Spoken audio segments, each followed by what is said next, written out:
All right, so I want to talk about knee tracking, and this is a little bit tricky for me. I'll be 100% honest with you because I have a tendency to go knock-kneed on my squats. So this is a constant struggle for me.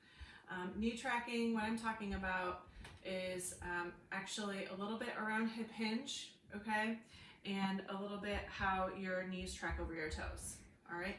So let's start with what it looks like to have your knees tracking, all right? So what I'm doing here, and I'm wearing socks so you can kind of see my foot position a little bit better, okay? So when I'm squatting, what I want to think about is my knees tracking directly over my second and third toe, okay? So I'm avoiding coming in like this, and I can't even get to this position where I'm out too far, but some people have pretty incredible external rotation too, all right?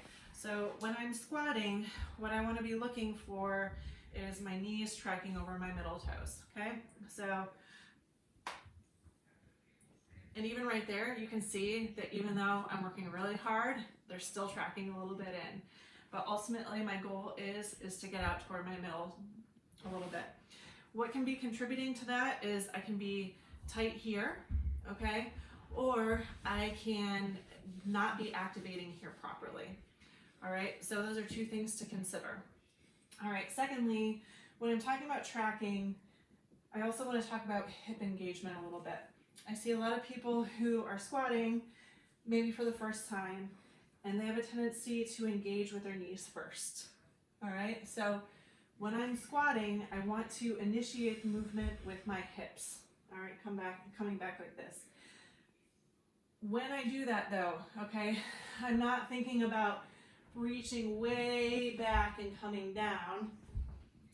What I'm thinking about is, for you campers out there, going bathroom into the woods, okay? So what I'm looking for is I have a hole I'm trying to hit right here, all right?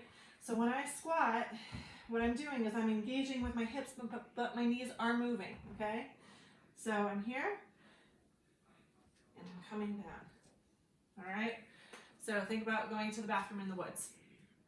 So that's what I want to be looking for when I'm talking about knee tracking, engaging with your hips and also keeping your knees over your second and third toes while you're squatting.